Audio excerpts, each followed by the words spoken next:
friends, we are here today to do my February TBR. I am first going to rank my books from last month, and then we'll get into the books I'm reading for February. So let's get started. In January, I had 8 books to read. I'm going to do a quick look through all of those. I'm not going to say anything about them quite yet, but I am going to do a top 5. And then as the month goes on, I'll keep updating those top 5, changing out whatever books make the cut, and we'll see what I end up with by the end of the year. So first, let's just look at the books that I read. We have Saga Volume 4, and these aren't in the order that I read them, they're just in the order that they happen to be stacked. We also have The Scarlet Letter, Dirk Gently's Holistic Detective Agency, Slay by Brittany Morris, Cyclops Don't Roller Skates, Zero Repeat Forever. I also had Great Expectations, and I have Moon Over Manifest, which I actually started yesterday. I should either be done or DNF'd by the end of the month. So Saga Volume 4. I've loved the series. I love the artwork, and this one was a really fun, but also really tough. So book number 1 for the year so far, Saga Volume 4. I was actually kind of surprised by this next one. For book number 2, I'm going to go with The Holistic Detective Agency.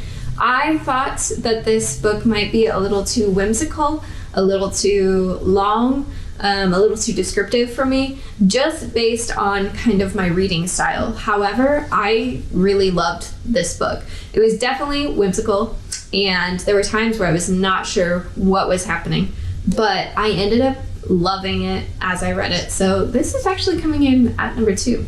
For number 3, I'm going to go with Slay. I listened to this one on audiobook, which I think definitely made it more fun for me. I loved the description of the game that they were creating, and I think it also covered a tough topic. Really fell in love with the relationship of these family members, and yeah, just a good read for sure. We're a little bit harder because I don't think any of these will be in my top 5 for very long, but for number 4, I'm gonna go with Zero Repeat Forever, which I also listened to on audiobook.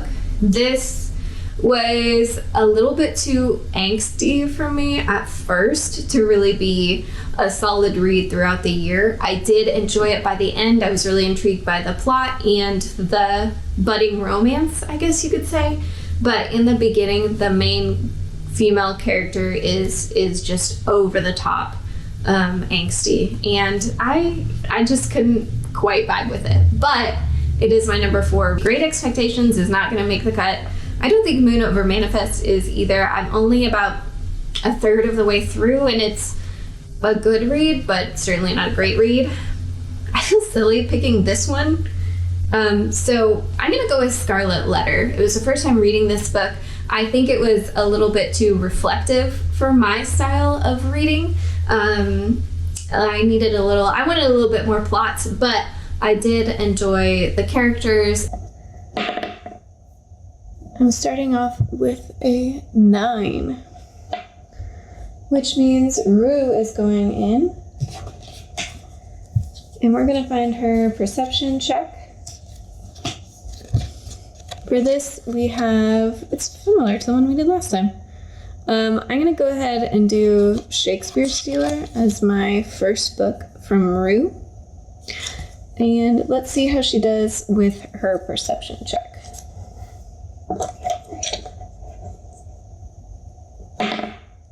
Oh shit, that is a nat 20, y'all. She sees a lot of stuff in this second room. There is a blanket. There is a pile of bones. There are some boxes. In this corner, a closet. And there is another wall hang. So 5 things in this room for them to interact with. Shakepearestealer. This is by Gary Blackwood. And this follows Widge, who is sent in by his master to go copy the works of Shakespeare. So he joins their troupe, performs with them, and becomes very torn. Does he betray his master and kind of join the troupe, or does he go along with what he's supposed to do and steal from Shakespeare? A 10. That means Sabriel, my girl. Sabriel is going to go... Oh, what should she look at? Let's have her check out the closet. Okay. I think this is supposed to say orc. In our closet, we have our first monster. It has an HP of 15 and an armor class of 13. It can do 1d4 worth of damage. So here's how battles are. Sabriel's going to do the first set of encounters. Then I'll roll this dice to see who's going next. If I roll a number again, so if I roll another 10 for Sabriel, then that means the monster gets to do damage to her. So it's not like traditional D&D where we're doing initiative, because I still want to be able to roll to see what books I'm reading. But let's start with Sabriel doing some damage. Sabriel's going to do an ensnaring strike, which means I can choose Aragon, Roar, or the stainless steel rats, number 4. I just read an Aragon. I don't know that I'm in the mood to read that one again, so I'm going to go ahead and choose stainless steel rat, number 4. I think I'm going to have to get that one. And so we're going to do 1d4. Oh, she has to roll to attack. So let's see if she can hit. She gets a 19, so that definitely hits. And let's see her damage. Ooh, she did 6 damage. So our orc is down to 9. Okay, for book number 2, we are going with the Stainless Steel Rat series. One of my goals this year is to continue on as many series as I can because I am bad about reading that first book. So I don't actually have Stainless Steel Rat number 4. My boyfriend and I actually combined our collections, and you'll see a bunch of random books in a series. So actually for Stainless Steel Rat, he has the trio 1, 2, and 3, and then he has book like 11. So I am going to just move through the series and get the rest on Kindle, maybe fill out the series as we go, depending on how much I overall enjoy them. So it is by Harry Harrison, which is a great name. Stainless Steel Rat number 4, the Stainless Steel Rat, who is just this criminal mastermind. In the books, he's super just goofy and a great mix of arrogance and ability that backs up the arrogance in a way that can be frustrating, but is also just super cool. And in book number 4, it seems like the cops are trying to hunt him down, but he ends up becoming a cop. This will be book number 2. Up next, I rolled a 7, which is Nox, my mystery character. He's going to use his long sword. That seems like a good idea. So I have a book called Victims or Personal or Ramona the Brave. I don't know anything about these two. Since I already kind of chose one of my kids' book, I'm going to just pick the top one and see what Victims is all about. So let's find Nox. Here he is. Let's see if he does any damage here. He's going to roll a 12. Unfortunately, that's not high enough. Just not quite. They have an armor class of 13, so he misses with that long sword. Okay, book number 3 is from Nox, my mystery thriller character, and I thought the book was called Victims, but Victims is the one we have on our shelf. Again, this is book 14 from a series, so I'm going to read book number 1 and see if I like this series, if I want to continue on with it. I don't have a lot of mystery thriller, kind of that murder mystery vibe on my shelves from my own collection, so I do kind of want to add some of those in for sure. So this follows Alex Delaware, who is a psychologist who works on crime cases. And it sounds like in book number 1, which I think is called When the Bough Breaks, he is helping uncover some memories from a child. It definitely sounded very dark from just the synopsis on the back of the book. Yeah, we'll see if this is a series I want to continue until I get to this book, or if book number 1 is going to be the end of it. Oh my gosh, I got a 10, which means Sabriel's just taken some damage. Right now, I think Sam is the only one that has damage. Oh my goodness. Okay, Sabriel has 26 health points. Now she is down to just 20. Up next is a 12, which means I get to choose. I am going to go with Bartimaeus. He's my other series, and I'd really like to focus on series.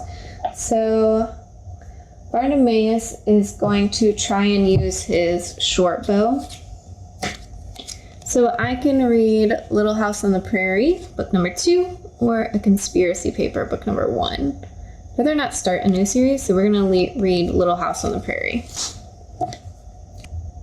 Okay, let's see if Bartimaeus can hit with that. Oh my gosh. They're struggling, y'all. 11. That is not high enough. Book number 4 is a series that I started rereading last year, and that is The Little House on the Prairie by Laura Ingalls Wilder. I adored these books when I was growing up. It was one of those series that I would just reread from start to finish and then go back to book 1 again. But I have not read them since probably middle school, high school at the latest. I haven't read them as an adult. It's been quite a while. This is actually my mom's copy of the book. You can see she wrote her name and her grade. So it's a very special edition for me. I am excited to read the second book.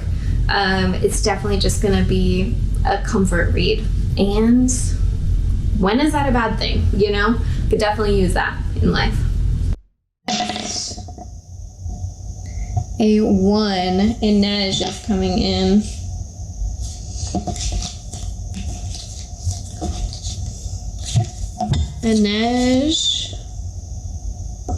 Inej is going to, I think Inej is going to cast Enhance Ability on whoever comes up next. I'm not going to make her choose because who knows what's coming up. So I can read, okay, I already know what I'm going to read. Persepholist. This is one of the new graphic novels that I just got. Okay, book number 5, we have The Complete Persepholist. This is quite a long graphic novel because it is the full set. I think it's usually broken into 2 books, but it is a memoir graphic novel from a girl growing up in revolutionary Iran. I have heard nothing but great things about this, and I'm very interested to see if a nonfiction graphic novel is my style. I have read Mouse, and I enjoyed it, but I don't know if I got a good feel for nonfiction graphic novels just from that one read, so I'm hoping this will just add a little bit more insight into my own reading style, because I feel like nonfiction is a genre that I struggle with. Memoirs tend to be my go-to, so I think this will be a good one. Okay. 3. Oh, that is Bartimaeus. Technically, he'd be taking damage, I guess, so let's see. The monster got a nat 20. Sabriel took way too much damage, but it happens. Okay, he got a 2. So we went from 25 to 23. All right, we need 3 more cards. So number 9. Number 9 is Rue. Rue's finally going to join in this battle, and she gets advantage. So I think we're going to go with True Strike. We have Kim, The Last Safe House, or The Whipping Boy. I don't know what Kim is. Let's do The Last Safe House. All right, hopefully Rue can get a hit. Okay, we definitely need that advantage. The first roll was a 6. We just gotta beat a 13. Oh, 9. Oh my gosh, we're never gonna beat this guy. Books left. The next one is one of my historical fictions. This is The Last Safe House. This has been on my shelf for the longest. I think I got this in middle school, to be honest. And I read pieces of it. I think I may have got it for like a research project I was doing. But I don't remember ever reading straight through. This follows a story of Eliza, who is a runaway slave, who gets housed with the Reed family in Canada, I think Ontario. I remember being excited to read it because it is a historical fiction and it tells the story of Eliza, but it also has like true facts in there. And there were gingerbread recipes, there were just information, so the page about the cotton gin. So it's a mix of this story and some actual research, some songs in there. So I really like the idea of kind of mixing the historical fiction and the nonfiction, and it'll be good to finally read this one in its entirety. Okay, up next, a 7.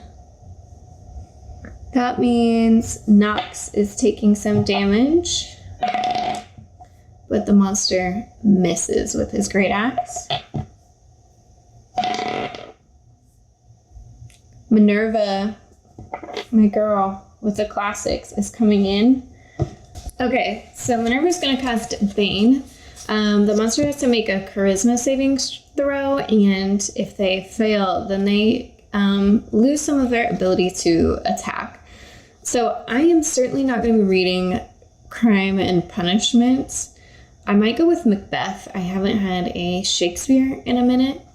So let's do this. I'm going to have my monster make a charisma saving throw. We're just going to do high-low with the number 10.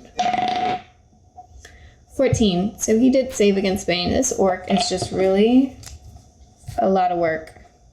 Okay, next up, we have Macbeth. I have this Works of Shakespeare edition on my shelf. It is super old, so I don't actually read from it. And I started reading Shakespeare about 2 years ago, probably when I started BookTube, actually. And I really rely heavily on the No Fear Shakespeare editions because they are just wonderful. So I'll definitely be going to the library to get that. And I don't actually know anything about Macbeth. I've really, going into Shakespeare, I knew about Romeo and Juliet, and I think that was about it. I think I'd read A Midsummer Night's Dream, but that was it. So Macbeth will be new to me, and it'll be another one that I can check off my Shakespeare reading list. Okay, we have one last roll. We may have to come back next time to see if we defeat this orc at all. We get a 5, which means our monster gets to try and attack Minerva. He misses with his javelin. And a number 11, which means Bartimaeus is up again. This time Bartimaeus is going to use his rapier. Ooh, a close and common orbit, number 2 in the Wafers series, or My Side of the Mountain, number 2. I think we're definitely going with close and common orbit. Bartimaeus can do any damage. Okay, definitely did some damage. We're at 9. And he rolled a 6. So this orc is down to 3 health points. We will finish off this battle next time. Last roll was probably when I was more excited about than most of these, and that is book 2 in the Wafers series. This is Wafers, right? I always get Wafers and Wayward Children mixed up for some reason. A close and common orbit. I know this follows the AI Loveless from the first book. I adored the first book. It was my first read of 2021, and it stayed in my top books throughout the year, and I think it ended up being the top book of the year for me. So book number 2, I have high hopes, high expectations. I know it's not going to be as good as the first book because they really are. It's just hard to recreate that first initial experience. But on top of all these, I do have a book club group with my friends, and we are going to be reading Clara and the Sun. I'm going to get that on audiobook, I think. So that'll be an additional read for me. I know this one has to do with can't remember if it's an AI or a robot, and they're housed in a store, and they only get to be put in the front window for a little bit. So this follows kind of her experience, and she enjoys her time in the sun. And that is it. That is all I know. That is it. Let me know which one of these you want a review on. It will probably be maybe the first Victims book when a bow breaks, just because I'm super interested to see if the series is worth it. So let me know if you have a February TBR, what you're most excited to be reading, and if you want to see a review. All right, guys, I will see you later. Bye, book buddies.